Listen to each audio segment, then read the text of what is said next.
के YouTube channel AIC classes पर। इस सीरीज का फर्स्ट वीडियो कल मैंने अपलोड कर दिया था। कृपा करके उस क्लास को सभी लोग देख लें, लिंक डिस्क्रिप्शन में दिया हुआ है। और आप लोगों से अनुरोध है, इस चैनल को सब्सक्राइब करें, वीडियो को लाइक एवं शेयर करें तथा जो भी डाउट हो वो कमेंट करें।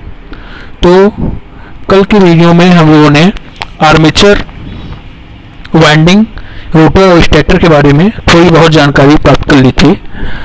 मैंने एक पार्ट योक को छोड़ दिया था, तो अभी मैं योक बाद में करूंगा।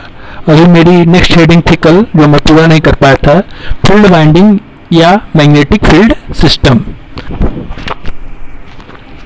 तो स्टार्ट हो गया। तो आज का टॉपिक रहेगा हमारा फील्ड वाइंडिंग तथा मैग्नेटिक फील्ड सिस्टम। ठीक है। तो मैग्नेटिक फील्ड सिस्टम, जैसा आप लोगों को पता ही होगा कि आर्मेचर कोर में कंडक्टर होता है, उस पर आर्मेचर वाइंडिंग की जाती है। तो विदाउट फील्ड कभी भी न कोई भी मशीन विदाउट फील्ड मतलब विदाउट फ्लक्स, न जनरेटर न मोटर, कोई भी मशीन काम नहीं कर सकती है। तो इस फ्लक्स को पैदा करने के लिए हमको मैग्नेटिक फील्ड सिस्टम या फील्ड वाइंडिंग की ज़रूरत पड़ती है। तो नॉर्मल मशीनों में क्या होता है, किसी भी मशीन में अगर स्टेटर पे हमारा मैग्नेटिक फील्ड है या रोटर पे नहीं है, स्टेटर पे अगर मैग्नेटिक फील्ड है, तो उसके योग, जो कि मैं आगे अभी आपको बताऊंगा कि योग क्या होता है, उसके योग पर मैग्नेटिक कोर को, पोल कोर को तथा पोल शू, इन दोनों चीज़ों को उसके योग पर जोड़ते हैं। तो पोल कोर और पोल शू के बारे में आपको अभी बताऊंगा। पहले आपको फिगर बता देता हूं मैं कि फिगर कैसा बनेगा। ठीक है। तो फिगर लगभग ऐसा रहेगा। मैं सिर्फ एक पोल का बताऊंगा अभी आपको फिगर, फिर पूरे उसका फिगर में, पूरे मशीन का फिगर मैं बनाऊंगा। ठीक है। लगभग ये हमारा योक रहेगा। योग मतलब हिंदी में इसको क्या बोलते हैं, ढांचा, योग। और ये हमारा रहेगा पोल कोर। ठीक। और ये रहता है हमारा पोल शू। ठीक है। ये हमारा रहता है पोल शू। ठीक। तो पोल कोर और ये पोल शू रहता है। और फील्ड वाइंडिंग इस पे कैसे की जाती है, फील्ड वाइंडिंग इस पे इस प्रकार से की जाती है। ठीक है। इस प्रकार से इस पे फील्ड वाइंडिंग की जाती है। ठीक ना। तो ये हमारा पोल कोर है, इस हिस्से को पूरे पोल कोर कहते हैं, इसको पोल शू कहते हैं। ठीक। तो पोल शू से आप क्या समझते हैं, पोल का जूता, मतलब जाहिर सी बात है ये पोल के एकदम निचले हिस्से पे रहेगा, उसे पोल शू कहेंगे।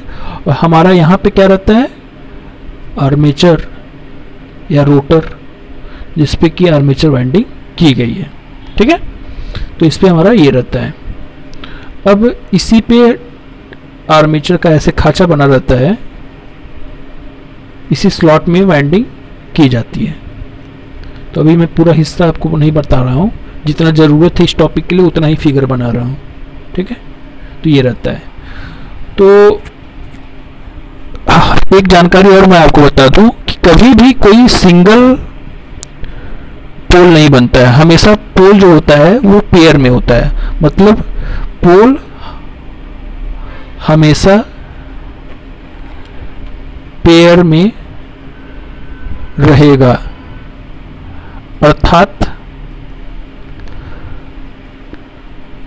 पोल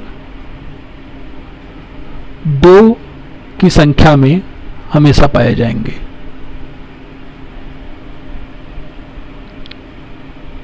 हमेशा पाए जाएंगे। अब ये पूछे क्यों, क्योंकि अगर नॉर्मल भी कोई पोल हो, जैसे मान लीजिए कोई हम एक ऐसे कॉइल कोर बना दे, इस पे मैंने ऐसे वाइंडिंग कर दी, कॉइल बना के ऐसे वाइंडिंग कर दी। ठीक। ऐसे वाइंडिंग कर दी। तो अगर नॉर्मल भी हो ऐसे कोई कोर, ये कोर हो गया और इस पे कॉइल है ये, ठीक। तो अगर हम इस पे करंट जब इस पे सप्लाई देंगे, ठीक है, इस पे करंट की सप्लाई देंगे तो करंट ऐसे जाएगी, तो ऐसे गई, फिर इधर से नीचे से आएगी, फिर ऐसे जाएगी, फिर ऐसे जाएगी, फिर ऐसे जाएगी, फिर वापस यहाँ से आएगी, ठीक है। बैटरी के प्लस टर्मिनल से निकलेगी और माइनस टर्मिनल से वापस आ जाएगी, ठीक। तो आपको एक नियम आपने पढ़ा होगा, थंब रूल जिसे बोलते हैं, कि अगर हम इस करंट की दिशा में हाथ को अगर रखें तो ये अंगूठा जो है वो हमेशा फ्लक्स निकलने की दिशा को बताता है, फ्लक्स निकलने की दिशा को बताता है। और फ्लक्स निकलता जो है उसको पोल का एन हिस्सा कहते हैं या एन पॉइंट बोलते हैं, ठीक है। और जहाँ से वापस आता है उसको एस बोलते हैं, ठीक है। अंगूठा क्या बताएगा? पोल निकलने की दिशा बताएगी, तो इस फ्लक्स निकलने की दिशा बताएगा, ठीक है। तो इसका मतलब यहाँ से फ्लक्स ऐसे निकलेगा, ठीक है। अब फ्लक्स निकल के ये ऐसा नहीं कि ये अनंत तक चला जाएगा, फ्लक्स निकल के एकदम मिनिमम डिस्टेंस कवर करेगा, मतलब मिनिमम दूरी कवर करेगा, जिससे कि ये यस में पहुंच जाए। तो आपको यहाँ पे जैसे लग रहा है कि सिर्फ देखिए यहाँ पे एक पोल कोर है, लेकिन अपने आप एन जहाँ बना वहाँ पे एस अपने आप बन गया। तो इससे आप ये समझ सकते हैं कि जहाँ भी एन पाया जाएगा वहाँ पे यस अपने आप आ जाएगा, ठीक है, वहाँ पे एन अपने आप आ जाएगा। तो इस चीज को ध्यान में रखिएगा, ठीक है। तो इसी फिगर में मैं एक और यहाँ पे कर देना चाहता हूँ, ठीक। ये हमारा क्या रहेगा, एक और पोल रहेगा, ठीक है।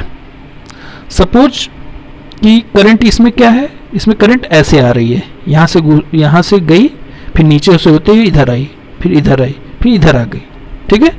तो इसमें अगर हम ऐसे कर रहे हैं, इसमें अगर हम थंब रूल लगाएंगे तो यहाँ पे हमारा एन यहाँ पे बनेगा, ठीक है, एन यहाँ बना। तो अब एन यहाँ पे बना तो फ्लक्स तो हमारा यहाँ निकला, तो फ्लक्स इसमें क्या होता है, ऐसे निकलता है और ऐसे निकला यहाँ पे, और यहाँ पे एक हो गया। अब एक इधर भी होगा, एक इधर भी होगा, लेकिन अभी मैं minimum magnetic path distance cover करना चाहता हूँ। तो यहाँ पे जो वाइंडिंग होगी वह इस प्रकार से होगी कि इस हिस्से में एस पोल बने, ठीक है। तो एस पोल बनाने के लिए हमको क्या करना पड़ेगा, एस पोल बनाने के लिए हमको यहाँ पे ऐसे करना पड़ेगा, इस प्रकार की वाइंडिंग करनी पड़ेगी कि एस, तो यहाँ पे करंट अगर ऐसे करंट की दिशा इस हिसाब से रहेगी, तो इधर इसमें किधर एन बन रहा है, इस हिस्से में यहाँ पे एन बन रहा है, ठीक है, यहाँ पे एन बन रहा है। तो एन का जो यहाँ पे फ्लक्स निकलेगा, अगर मैं फ्लक्स को इस पेन से, नीले पेन से दिखाऊं, तो एन का जो फ्लक्स निकलेगा ये तुरंत एस में ऐसे चला जाएगा, ठीक है, ऐसे चला जाएगा। और ये यहाँ वाले एस से कैसे मिलेगा, इधर से होते हुए ये ऐसे हो जाएगा, ये ऐसे हो जाएगा, ठीक है। तो ये हो गया एन और एस। तो हमेशा ये ध्यान रखिएगा, कभी भी पोल की संख्या एक नहीं हो सकती, हमेशा वो दो या दो के, जिसे कहते हैं दो से विभाज्य होने वाली संख्या से रहेगी, 2 रहेगी, 4 रहेगी, 6 रहेगी, 8 रहेगी, हमेशा वो 2 के फैक्टर में रहेगा, ठीक है। और इसको क्या कहेंगे हम, पोल कोर कहेंगे। और ये हमारा क्या रहेगा, पोल सू रहेगा। तो आप लोगों ने फिगर में ध्यान दिया होगा कि पोल कोर जो है और पोल सू पोल कोर से ज़्यादा चौड़ा है, ज़्यादा वाइड है, ठीक है। क्यों ऐसा है, इससे आपको क्या लगता है, अगर मान लीजिए पोल कोर ऐसा ही रहता, इसमें पोल सू न रहता और ऐसे ही रहेगा, तो अगर इसमें ऐसे हम कॉइल लपेट दें और ऐसे ऊपर किसे झुका रहेगा, ये वर्टिकली रहेगा, तो ये कॉइल निकलने का डर रहेगा ना, तो ये कॉइल निकले ना, नीचे ना आ जाए, अर्थात मैकेनिकल स्ट्रेंथ इस कॉइल को प्रोवाइड हो, इसके लिए पोल सू लगाया जाता है जो इस कॉइल को रोक के रखता है। तो अभी जब मैं पोल सू का काम बताऊंगा तो उसमें एक पॉइंट ये नोट करेंगे आप लोग, ठीक है।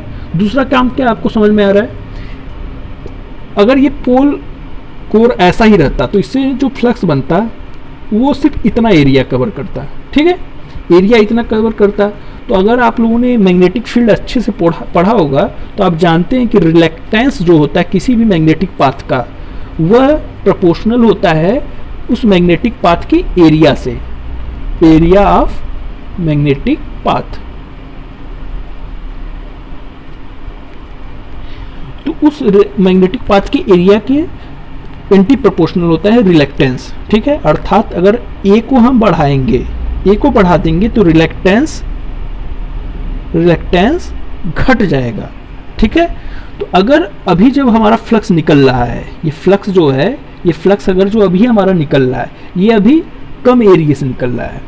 अगर हम इसी में पोल्सू जोड़ दें तो इसका एरिया बढ़ जाएगा, एरिया बढ़ जाएगा तो इससे क्या होगा कि हमारे मैग्नेटिक पाथ का रिलक्टेंस कम हो जाएगा।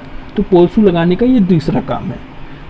तीसरा काम क्या है कि अब पोल्सू को इस हिसाब से हम बनाते हैं कि ये आर्मेचर, चूंकि इस फ्लक्स को अंतिम में कहाँ में पहुंचना है, अंत में ये है कि इसका काम, इस फ्लक्स का ये है कि आर्मेचर, इसमें जो आर्मेचर कॉइल है, इस ढांचे में जो आर्मेचर कॉइल है, इस कॉइल से लिंक होना है, इस फ्लक्स का यही काम है। अगर ये यहाँ पे सिर्फ इतना छोटा सा रहेगा, अगर छोटा सा रहेगा तो बहुत ही कम कॉइल को ये पकड़ पाएगा, मतलब बहुत ही कम कॉइल में ये लिंक हो पाएगा। लेकिन अगर पोल्सू ज़्यादा चौड़ा हो जाएगा तो ये ज़्यादा से ज़्यादा कॉइल से लिंक होगा, ठीक है। तो दूसरे शब्दों में, आसान शब्दों में कहे तो पोल्सू जो होता है वह फ्लक्स के को स्प्रेड करता है, उसको स्प्रेड करता है, ठीक है। तो आप लोगों समझ गए, ये 3 काम होता है हमारा पोल्सू का, ठीक है। तो लिखिएगा मेरे साथ ही, ठीक, पोल्सू के बारे में, पोल्सू के बारे में लिखिएगा। पोल्सू के मुख्य रूप से 3 काम होते हैं, मुख्य रूप से 3 काम होते हैं। पहला, यह फ्लक्स को स्प्रेड करता है। स्प्रेड का मतलब क्या होता है? फैलाता है, फैलाव, स्प्रेड करता है। दूसरा लिखिएगा, यह फील्ड कॉइल को, यह फील्ड कॉइल को सपोर्ट करता है। मैंने यहाँ पे बताया था ना कि अगर कोर में ऐसे है और यहाँ पे ये ऐसे रहे, यहाँ पे कुछ सपोर्ट के लिए न रहे, तो यहाँ पे जो कॉइल रहेगी वो नीचे आ जाएगी, ठीक है, वो नीचे आ जाएगी। इसको सपोर्ट करने के लिए हमें यहाँ पे पोल्सू बनाना पड़ता है, ठीक है। ये इससे अब ये है कि कॉइल का जो हमारा यहाँ पे व्यास रहेगा वो इस कोर के बराबर रहेगा, तो यहाँ पे वो रुकी रहेगी, यहाँ से नीचे भी आएगी तो इस पे जाके रुक जाएगा, ठीक है, सपोर्ट करता है। तीसरा काम क्या मैंने बताया कि पोल्सू जो है यह मैग्नेटिक पाथ के रिलक्टेंस को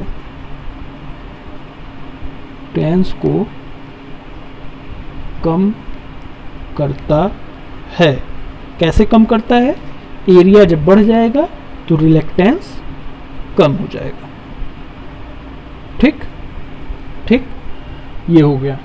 अब बात करते हैं ये कि अब हम बात करेंगे कि ये पोल्सू और पोल कोर जो होता है इसका कंस्ट्रक्शन कैसा होता है, मतलब जिस मटेरियल से ये बनाया जाता है वो किस हिसाब का होता है, ये लेमिनेटेड होता है कि नहीं होता है। और लेमिनेटेड हम कल जैसे बताया था आपको कि आर्मेचर कोर जो होता है वो लेमिनेटेड होता है। आर्मेचर कोर लेमिनेटेड होता है क्योंकि ईडी करंट लॉस को कम करने के लिए। ईडी करंट लॉस कहाँ पे पैदा होगी? जहाँ पे हमारा लिंक फ्लक्स के मान में परिवर्तन होगा, फ्लक्स की वैल्यू चेंज होगी, वहाँ पे हमारा एक ईएमएफ इंड्यूस्ड होता है जिसके थ्रू ईडी करंट लॉस पैदा होती है, ठीक है।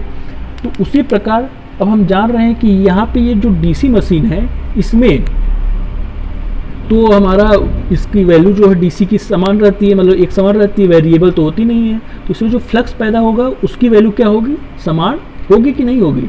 उसकी फ्लक्स की वैल्यू भी समान होगी। इसमें जो करंट फ्लो होगा उसकी वजह से फ्लक्स पैदा होगा, तो डीसी करंट की वजह से अगर फ्लक्स पैदा हुआ उसकी वैल्यू भी समान होगी। लेकिन यहाँ पे एक कंसेप्ट की बात है जो अभी आप आगे चल के समझेंगे कि पोल कोर जो होता है वो लेमिनेटेड नहीं बनाते हैं, पोल कोर को लेमिनेटेड नहीं बनाते हैं, कहीं कहीं बनाते भी हैं, कहीं कहीं नहीं बनाते हैं।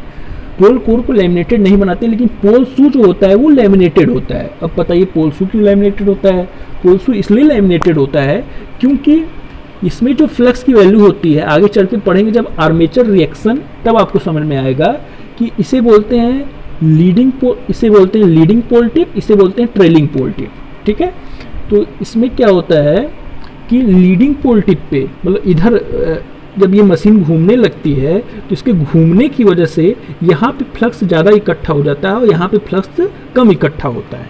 ठीक है, तो इन दोनों टिपों पे अलग अलग फ्लक्स की वैल्यू होने के कारण इसमें, इसके पोल शू में हमारे फ्लक्स की वैल्यू में चेंजेस हो जाता है। और फ्लक्स की वैल्यू में जहाँ भी चेंज होगा, जहाँ पे भी लिंकेज फ्लक्स की वैल्यू में चेंज होगा, वहाँ पे फैराडे के लॉ ऑफ इलेक्ट्रोमैग्नेटिक इंडक्शन के हिसाब से एक ईएमएफ इंड्यूस्ड होगा। उस ईएमएफ इंड्यूस्ड होने की वजह से एक करंट पैदा होगा। अगर वो करंट किसी कोर में पैदा हो रहा है तो उस करंट को ईडी करंट करेंगे, और उस कोर में रेजिस्टेंस होने की वजह से उसमें I²R लॉस होगा, जिसे ईडी करंट लॉस बोलते हैं। ठीक है, तो इस वजह से इसको लेमिनेटेड करते हैं। आपको समझ में आ गया? रही बात हिस्टेरेसिस लॉस की, हिस्टेरेसिस लॉस क्या होता है? हिस्टेरेसिस लॉस अगर हम आपको कम शब्दों में समझाना चाहे तो हिस्टेरेसिस लॉस होता है मैग्नेटाइजेशन डीमैग्नेटाइजेशन। मैग्नेटाइजेशन डीमैग्नेटाइजेशन होने पे अगर पोल पूरी तरीके से डीमैग्नेटाइज नहीं हो पा रहा है तो उसकी वजह से जो हमारा लॉस होता है वो हिस्टेरेसिस लॉस होता है, जो कि डीसी मशीन में बहुत ही कम मात्रा में पाया जाता है। और जो भी पाया जाता है उसको हम कम कर देते हैं सिलिकॉन स्टील नामक मटेरियल का यूज करके।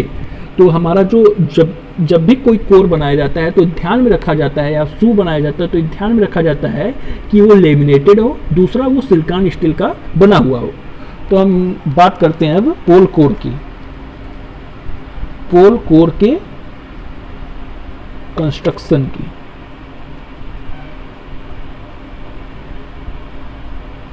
ठीक है, तो पोल कोर का जो कंस्ट्रक्शन होता है वो कभी कभी या तो एक सिंगल सॉलिड पुश होगा, ठीक है, या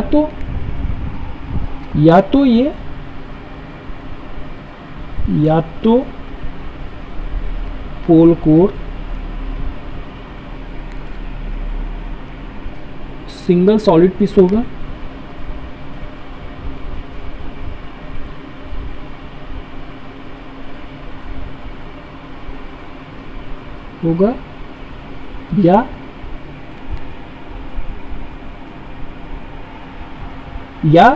या तो सिंगल सॉलिड पीस होगा या तो लेमिनेटेड होगा, जैसा कि मैंने आपको बताया था।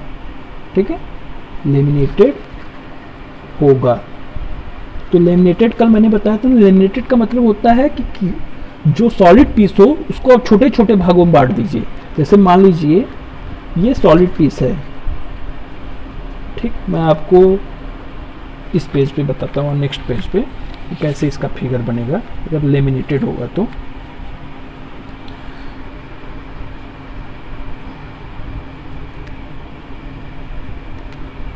ठीक, तो 3D में जाना पड़ेगा हमको।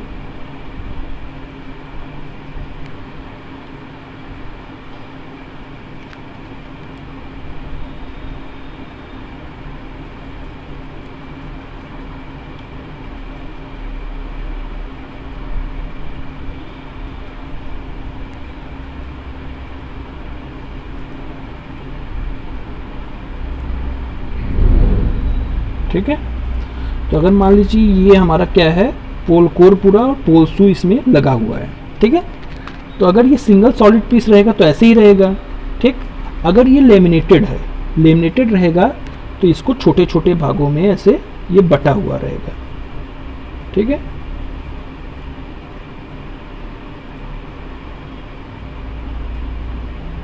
ये छोटे छोटे भागों में बटा हुआ रहेगा, तो इसको क्या बोलेंगे, लेमिनेटेड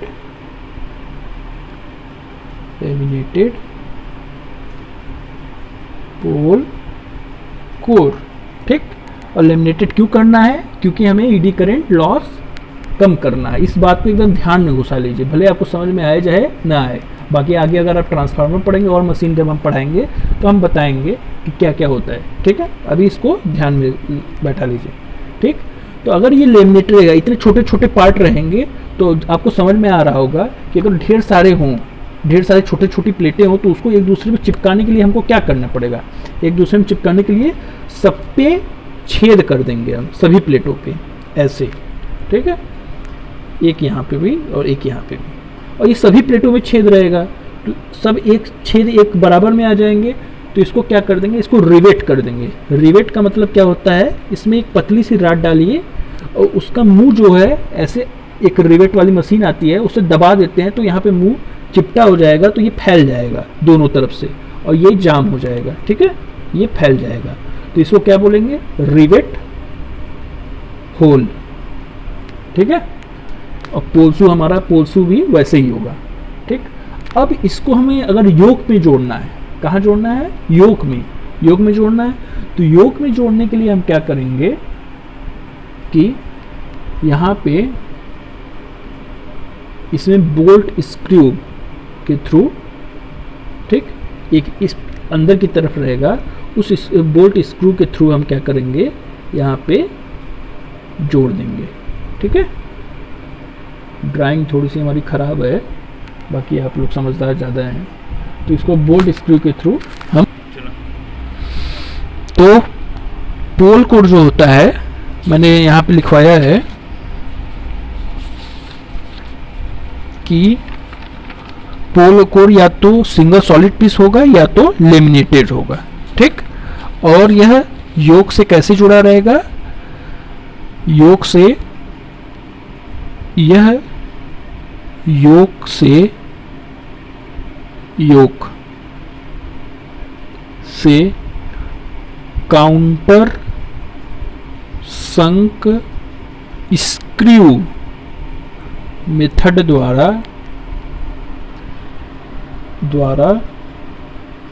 जुड़ा होगा, ठीक। आप लोग आर.के. राजपूत अगर ऑब्जेक्टिव पढ़ रहे होंगे तो उसमें ये एक ऑब्जेक्टिव क्वेश्चन होगा, ठीक है, तो ध्यान दीजिएगा। और अब जो पोल कोर और पोलसू होता है, अगर वो लेमिनेशन होता है तो लेमिनेशन की भी तो एक मोटाई होगी। लेमिनेशन की जो मोटाई होती है वह लेमिनेशन की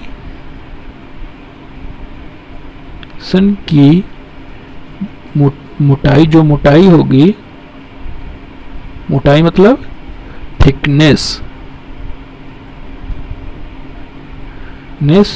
होगी, वह 1 mm से लेके 0.25 mm तक हो सकता है, ठीक है।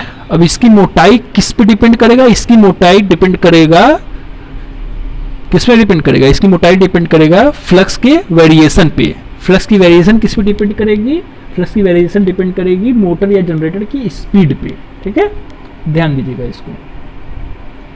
और पोल जो है योक से काउंटर संक स्क्रू मेथड द्वारा जुड़ा होता है और लेमिनेशन की जो मोटाई होगी वह 0.25 mm तक, ठीक है।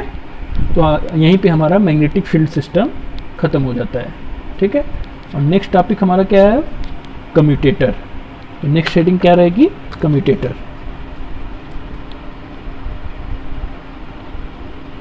कम्यूटेटर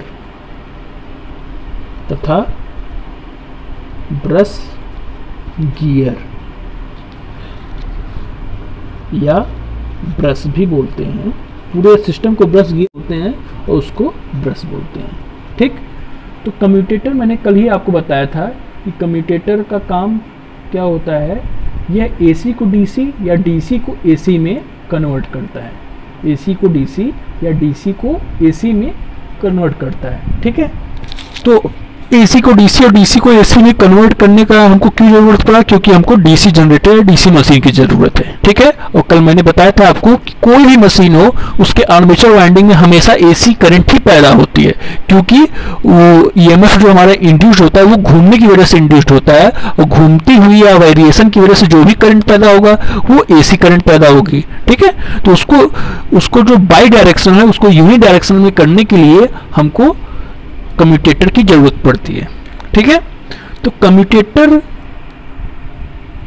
का फंक्शन हम लिखेंगे तो कम्यूटेटर का फंक्शन पहला रहेगा फंक्शन ऑफ कम्यूटेटर, ठीक। तो ये है, एक चीज और बताना है मुझे कि यह आर्मेचर कंडक्टर तो घूमती हुई चीज है। आर्मेचर कंडक्टर से करंट हमारा किस पे आएगा, पहले कम्यूटेटर पे आएगा। तो एक प्रकार से हम कह सकते हैं ना कि यह आर्मेचर कंडक्टर से करंट को के कलेक्शन का काम हमारा कम्यूटेटर करता है। तो इसको हम कहेंगे कि पहला काम क्या रहेगा, आर्मेचर वाइंडिंग या कंडक्टर से करंट को कलेक्शन का काम कम्यूटेटर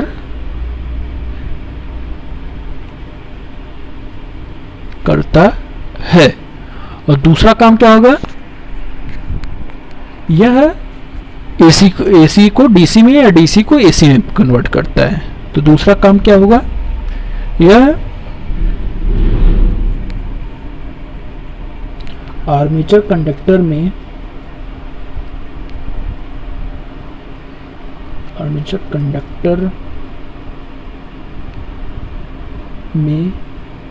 इंड्यूस्ड होने वाली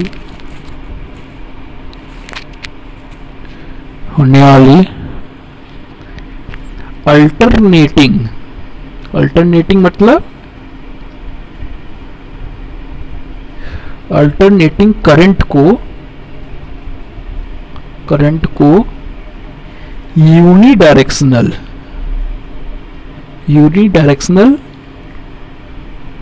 करंट में परिवर्तित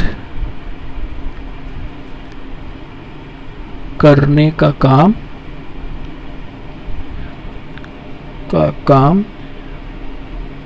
कम्यूटेटर करता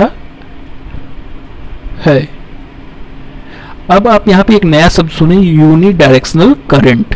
यूनिडायरेक्शनल करंट का मतलब होता है, हम एसी से डीसी तो नॉर्मल लैंग्वेज में कह देते हैं, लेकिन क्या एसी करंट आप लोग जानते हैं कि इस करंट को क्या बोलेंगे, एसी करंट, ठीक है। ये क्या हो गया, एसी हो गया। डीसी जो हम लोगों ने पढ़ा है, डीसी मतलब बैटरी की करंट, उसकी कुछ मैक्सिमम वैल्यू होगी, और ये हो गई हमारी डीसी करंट। अगर ये 0 है, मान लीजिए ये 5 वोल्ट है, तो ये डीसी करंट हो गई, है ना, डीसी हो गया।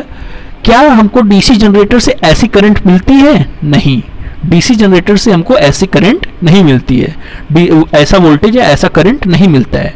डीसी जनरेटर से हमको ऐसा मिलता है, डीसी जनरेटर से हमको ऐसा मिलता है, ठीक। तो डीसी जनरेटर से जो हमको वोल्टेज मिलता है, तो उसे हम कह सकते हैं कि वो प्योर डीसी है, जैसे बैटरी से मिलता है, नहीं, वो हमको ऐसा मिलता है। तो देखिए यहाँ पे क्या है, ये बाई डायरेक्शनल है, और ये इसे क्या बोलेंगे, ये एक ही दिशा में है ना, तो इसे यूनि डायरेक्शन बोलते हैं। इसीलिए तो अच्छी बात ये रहेगी कि आप हमेशा कम्यूटेटर का अगर काम कहीं पे लिखें या कम्यूटेटर को किसी को बताएं, तो ये बताएं कि यह अल्टरनेटिंग करंट को यूनि डायरेक्शनल करंट में परिवर्तित करता है, ठीक है। तो इसको क्या लिख देंगे हम, DC from DC generator, DC bracket में लिखिए करंट, ठीक है। तो ये हमारा कम्यूटेटर का काम हो गया, ठीक। अगर अब इसकी बात करें तो ये कैसा बना होता है, तो जो हमारा कम्यूटेटर होता है वो आपको पता होगा कि वो सॉफ्ट पे ही स्थापित होता है। तो तीसरे में लिखेंगे कंस्ट्रक्शन के बारे में। तो कंस्ट्रक्शन ऑफ कम्यूटेटर के बारे में अगर लिखें हम, सन ऑफ कम्यूटेटर के बारे में अगर लिखें तो लिखेंगे, पहला, यह शाफ्ट पे ही स्थापित होता है, शाफ्ट पर ही स्थापित होता है, ठीक, पहली बात। और यह एकदम सॉलिड पीस नहीं रहेगा, मतलब एक सिंगल कम्यूटेटर कभी नहीं होगा। यह दूसरा रहेगा, यह छोटे छोटे सेगमेंट में या टुकड़ों में बटा रहता है, बटा रहता है। ठीक है, अब सेगमेंटों की कितना संख्या कितनी होगी, यह नंबर ऑफ आर्मेचर कॉइल पे डिपेंड करेगा। जब हम ये तब बताएंगे जब हम लैप वाइंडिंग और वेव वाइंडिंग पढ़ाएंगे आगे। ठीक है, तब हम बताएंगे आगे कि कितना संख्या रहता है, क्यों रहता है, ये सब बातें हम आगे बताएंगे। तीसरा क्या रहेगा कंस्ट्रक्शन में इसके, यह हार्ड ड्रॉन कॉपर का बना होता है, यह ठीक हार्ड ड्रॉन कॉपर का बना होता है। ठीक, अब कॉपर की कंडक्टिविटी सबसे अच्छी होती है, तो इस वजह से हम इसको कॉपर का ही बनाते हैं, और ये हार्ड ड्रॉन कॉपर का बना होता है। ये तीनों चीज़ें आपको समझ में आई गई होंगी। चौथी चीज़ यह रहेगी कि ये जो छोटे छोटे टुकड़े होंगे वह एक दूसरे से, छोटे छोटे सेगमेंट जो होंगे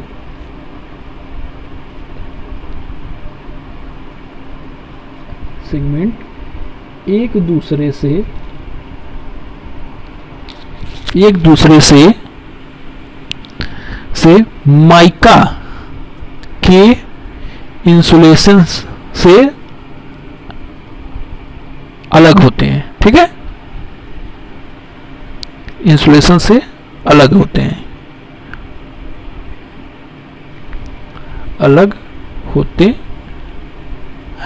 ठीक है, मतलब सेगमेंट जो होगा वो माइका से इंसुलेटेड होगा। ठीक है, अब जब हम इस आर्मेचर कॉइल में जो हम ये जो कम्यूटेटर सेगमेंट में जो हम वो जोड़ेंगे, आर्मेचर कंडक्टर जोड़ेंगे, तो किसके थ्रू जोड़ेंगे, उसको कॉपर स्ट्रिप बोलते हैं। कॉपर स्ट्रिप या कॉपर लग या राइजर। ठीक है, तो आर्मेचर कंडक्टर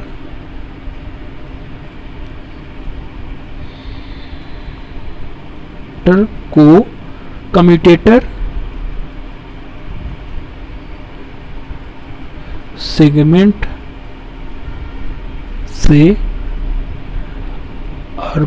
से कॉपर लग स्ट्रिप या राइजर से जोड़ते हैं। ठीक है, तो ये समझ में आ गया। अब यह जो होता है, अब छोटे छोटे सेगमेंट बटे हुए हैं, तो वो एक दूसरे से जो सेगमेंट होगा वो एक दूसरे से ऐसा नहीं है कि अगर मान लीजिए कि यहाँ पे मान लीजिए ये है, ये मान लीजिए कम्यूटेटर है। ठीक है, ये हमारा कम्यूटेटर है, ये सॉलिड। ठीक, ये कम्यूटेटर। अब हम इसको दो भाग में बांटते हैं, तो अगर इसको जोड़ना है मान लीजिए इन दोनों भागों को, तो अगर ऐसे ही जोड़ दें तो इसमें उतने अच्छे से नहीं जुड़ेगा, ये उतने अच्छे से नहीं जुड़ेगा। अब मान लीजिए कि ये ऐसा कुछ होगा ना, इसी को बढ़ा देते हैं, इसी फिगर को। ठीक है, तो ये ऐसा कुछ होगा। अब इसको मान लीजिए हम आधे बांट देते हैं, तो इसमें हम क्या करते हैं कि इसमें एक टाइप से वी शेप्ड का ग्रूव बनाते हैं। ग्रूव मतलब खांचा, वी शेप्ड का खांचा बनाते हैं। वी शेप्ड का खांचा कुछ ऐसा रहेगा, एक में मतलब कुछ ऐसा टाइप का रहेगा। ठीक, जब उसको काटेंगे, अलग करेंगे एक दूसरे से, ठीक है, तो कुछ ऐसा रहेगा।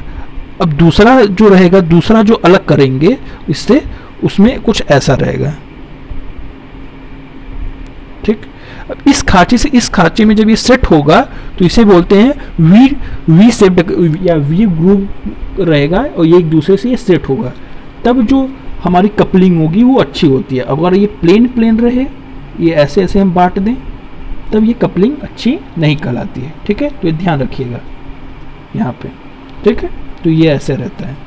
तो लिख लेते हैं, इसका कंस्ट्रक्शन में ही आता है, तो इसको लिख सकते हैं सेगमेंट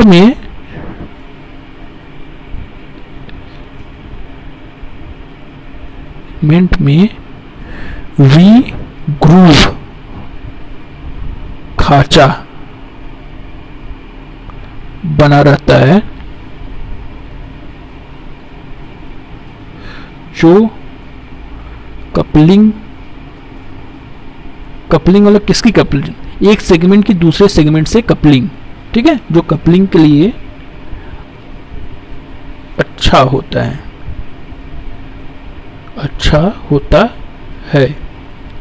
ठीक है। ये हो गया, तो इतना बहुत है, इतना मुख्य रूप से तो यही, ठीक। तो कम्यूटेटर का हमारा पोर्शन यहीं पे खत्म होता है, बाकी जो भी बचा रहेगा वो आगे जब हम पढ़ेंगे, आर्मेचर कॉइल, आर्मेचर, ये सब तो आगे बताएंगे। अब हमारी अगली हेडिंग रहेगी क्या, ब्रश। मैंने हेडिंग तो पहले ही डाल रखा है, तो यहाँ शुरू करते हैं अब ब्रश। तो मैंने कल आपको बताया था थोड़ा बहुत कि कम्यूटेटर जो होता है वह शाफ्ट पे लगा रहता है, ठीक। कम्यूटेटर शाफ्ट पे लगा रहता है और कम्यूटेटर घूम रहा है। अब हमको घूमते हुए चीज से जो करंट निकल रही है उसको बाहर लाना है। अब बाहर की दुनिया तो घूम नहीं रही है जो उससे कपल्ड होकर चलती रहेगी। बाहर जो भी हमारा तार रहेगा, जो कुछ भी रहेगा, घर का चीजें जो भी रहेगी, वो घूम तो रही नहीं रही है कि हम उसको निकाल देंगे। अगर हम उससे तार निकाल लीजिए, मान लीजिए कम्यूटेटर से हमने तार निकाल लिया, वो घूम रहा है, तार जैसे ये घूम रहा है, अब इस पे कुछ हम ऐसे अपना हम इसको दिखा रहे हैं, मान लीजिए ये तार है और ये घूम रहा है, तो ऐसे ऐसे क्या होगा कि ये लपेट ऐसे ऐसे लिपट जाएगा, तो दिक्कत होगी ना। इस दिक्कत को ख़त्म करने के लिए हम क्या किए कि ये मान लीजिए शाफ्ट है, इस पे हमने यहाँ पे ये मान लीजिए हमारा शाफ्ट है, ठीक है, ये शाफ्ट है, इस पे हमने लगा दिया ये कम्यूटेटर। ये हमारा क्या हो गया, ये कम्यूटेटर, इस पे ये लग गया हमारा कम्यूटेटर। अब ये कम्यूटेटर क्या है, इस पे फिक्स है। अब शाफ्ट घूम रहा है और ये कम्यूटेटर घूम रहा है, ये पेन का कैप समझिए कम्यूटेटर है। अब अगर हम इस पे ये ब्रश लगा दें, अब इस यहाँ पे ब्रश क्या है, हमारी दोनों उंगलियां समझ लीजिए ब्रश है, तो इस पे ब्रश क्या है, चिपकी हुई है लेकिन घूम नहीं रही है। अब हमारा इन दोनों उंगलियों से दो तार जोड़ लीजिए बाहर, तो क्या हो जाएगा कि ब्रश हमारा इस पे चिपका हुआ है, जो भी करंट है इसको मिल रहा है लेकिन ये घूम नहीं रहा है उसके साथ। तो ऐसे ही होता है हमारा मशीन में, ठीक है, तो ऐसे ही हमारा रहता है। तो अब ब्रश का मतलब तो आपको समझ में आ गया, ब्रश क्यों रहता है।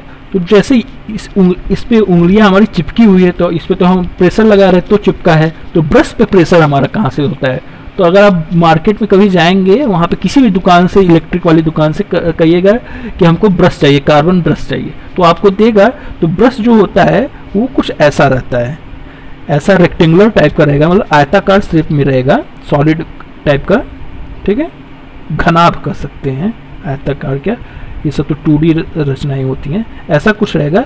और इसके पीछे स्प्रिंग लगी रहती है, ठीक है, इसके पीछे स्प्रिंग लगी रहती है, ठीक। तो अब समझ में आ रहा होगा आपको कि वो प्रेशर कहाँ रहता है। वो प्रेशर इस स्प्रिंग के थ्रू हमको मिलता है, इस स्प्रिंग के थ्रू हमको वो प्रेशर मिलता है। इसका मतलब कि जो ब्रश है, ब्रश होल्डर में ब्रश लगा डालते हैं तो उसके पीछे स्प्रिंग लगा रहता है, वो स्प्रिंग दबी रहती है, और जैसे जैसे ये ब्रश जो उस पर घिसता रहता है, जो इस पे ऐसे चिपका हुआ है, अब इसमें हम कोई चीज़ चिपका देंगे अगर, और ये लगातार घूम रहा है, तो इस ब्रश को ये काटेगा ना। अगर कोई चीज़ घूम रही है और ये लगातार घूम रही है, और इसको हम चिपकाए हुए हैं, जैसे मान लीजिए इधर है, इसको हम चिपकाए हैं, तो धीरे धीरे इस ब्रश पे खांचा बनेगा और धीरे धीरे इस पर घिसते घिसते घिसते घिसते कट जाएगा। तो वो धीरे धीरे कुछ टाइम बाद ब्रश कट भी जाता है, जो कि मोटरों में बहुत प्रॉब्लम होती है। तो स्प्रिंग क्या है, पहले ये दबी रहती है, फिर धीरे धीरे जैसे जैसे ब्रश कटता जाता है ये खुलती जाती है, और अंत में ब्रश एकदम खत्म हो जाता है। तो इससे वजह से हमारी स्पार्किंग होने लगती है, ठीक है। तो ब्रश हमारा ऐसे काम करता है।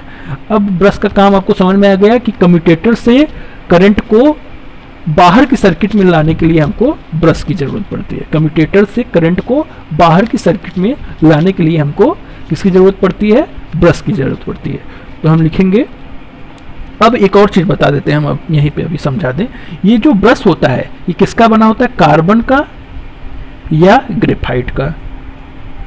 अब आप पूछेंगे कि कार्बन और ग्रेफाइट तो कॉपर जितना अच्छा नहीं है, तो हम कार्बन और ग्रेफाइट का क्यों बनाते हैं? तो कार्बन और ग्रेफाइट का इसलिए बनाते हैं क्योंकि कार्बन या ग्रेफाइट जो होता है वो कॉपर की तुलना में मुलायम होता है, मतलब सॉफ्ट होता है। अगर हम इसको भी हार्ड बना दें और कॉपर को भी हार्ड बना दें तो हमारा कम्यूटेटर कटने की दिक्कत होगी। ठीक है, कम्यूटेटर ज़्यादा महंगा आता है ब्रश की तुलना में। ठीक है, तो कम्यूटेटर बदलना मुश्किल है और ब्रश बदलना आसान है। तो इसलिए हम इस ब्रश को क्या करेंगे, थोड़ा बहुत हमारा कंडक्टिविटी की प्रॉब्लम आएगी, थोड़ा बहुत करंट को कलेक्ट करने में दिक्कत होगी, लेकिन तब भी हम ये थोड़ा बहुत जो लॉसेस होगा ये उस तुलना में बहुत कम है जो हमको कॉपर का अगर हम लगा देंगे तो कम्यूटेटर कटने से जो लॉसेज होगा उसकी तुलना में ये कंडक्टिविटी की लॉसेज जो है वो बहुत कम है। इसलिए हम यहाँ पे कार्बन या ग्रेफाइट का ब्रश इसलिए यूज करते हैं क्योंकि वह क्या होता है, सॉफ्ट होता है और वह खुद कट जाएगा लेकिन कम्यूटेटर को नहीं काटेगा। ठीक है, तो ये समझ में आ गया। अब यहाँ पे सीधा सीधा काम खत्म करेंगे, सीधा सीधा इसका काम लिखेंगे और यहीं पे आज का क्लास खत्म करेंगे। ठीक है, लिखिएगा function of brush. Function of brush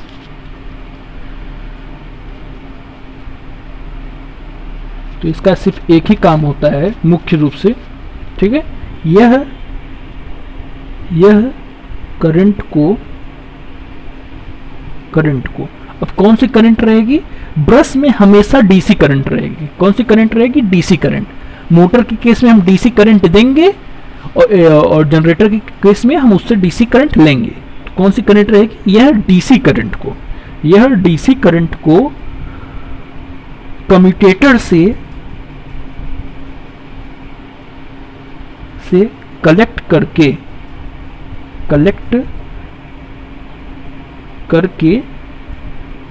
बाहरी सर्किट में पहुंचाता है।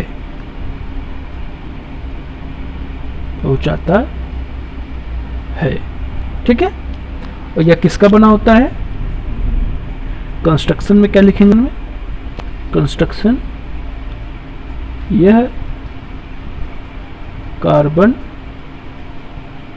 या ग्रेफाइट का बना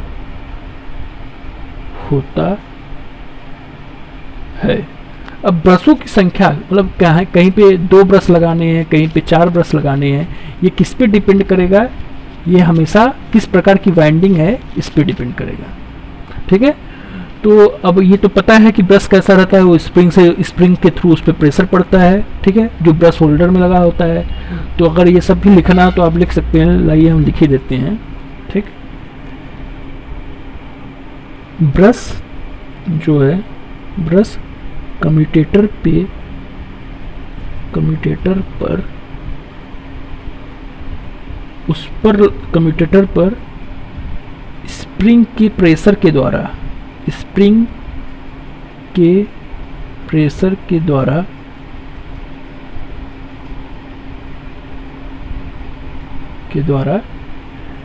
चिपका रहता है। ठीक है, तो ब्रश कम्यूटेटर पे स्प्रिंग के प्रेशर के द्वारा चिपका रहता है। अब नंबर ऑफ ब्रश किस पे डिपेंड करेगा, ठीक है, नंबर ऑफ ब्रश हमेशा कम्यूटेटर से कितना करंट हमको कलेक्ट करना है इस मात्रा पे डिपेंड करेगा। तो लिख सकते हैं नंबर ऑफ ब्रश कम्यूटेटर से निकलने वाली करंट। अब यह करंट किस पे डिपेंड करता है, कम्यूटेटर से कितनी करंट निकलेगी, यह कैसे डिपेंड होगा, यह डिपेंड होगा कि लैप वाइंडिंग है कि वेव वाइंडिंग है। तो हमने जो बताया था, या अभी इस सेंटेंस को लिख लेते हैं, निकलने वाली करंट पर डिपेंड करता है। ठीक है, तो आज हमारा ब्रश वाला भी इतना ही ज़रूरी है, बाकी लिखवाने को तो पूरी किताब लिखवा दें तो उसका कोई मतलब नहीं है। जितना एग्ज़ाम में पूछे, जितना ज़रूरी हो, जितना हमारा ऑब्जेक्टिव जिससे सॉल्व हो जाए उसी से। सबसे पहले तो हमको ये समझना है कि हमको पढ़ना कितना है। कोई भी अगर एग्ज़ाम क्वालिफाई करना है चाहे UPPCL JEE हो, UPRVNL हो या DFCCIL हो। तो उसमें ये ज़रूरी नहीं है कि हमको विद्वान बन जाए, ये ज़रूरी है कि हमको ऑब्जेक्टिव मेरा सॉल्व हो जाए, JB गुप्ता, RK राजपूत या जितनी भी ऑब्जेक्टिव हो वो सॉल्व हो जाए, लास्ट ईयर के जो पेपर हैं वो सॉल्व हो जाए, वो इस पे जरूर डिपेंड करता है। तो उतना ही पढ़िए जितना हम दोहरा सके, जितना हमको समझ में आए। विद्वान बनने की बहुत ज़्यादा कोई ज़रूरत नहीं है। अगर आप 6 से 7 महीने अच्छे से तैयारी कर लें तो आप आराम से JEE बन सकते हैं। ठीक है, तो आज का वीडियो यहीं पे रहेगा, यहीं तक टॉपिक रहेगा। बाकी इस चैनल को अभी ये चैनल नया है तो इसको सब्सक्राइब करिएगा और इस वीडियो को भी शेयर करिए, जिससे मैं भी मोटिवेट हूँ कि अगला वीडियो मैं बना सकूँ। ठीक है, तो धन्यवाद। एक बात और है कि अगर इसका PDF आपको पाना हो तो आप डिस्क्रिप्शन में लिंक होगा टेलीग्राम चैनल का, तो उस पर उसको भी सब्सक्राइब कर लीजिएगा। जो भी रहेगा क्लास से रिलेटेड, जो भी रहेगा कि कब क्लास आएगी, कब नेक्स्ट वीडियो आएगा, सारी जानकारी उसी टेलीग्राम चैनल पे आपको दी जाएगी। ठीक है, धन्यवाद।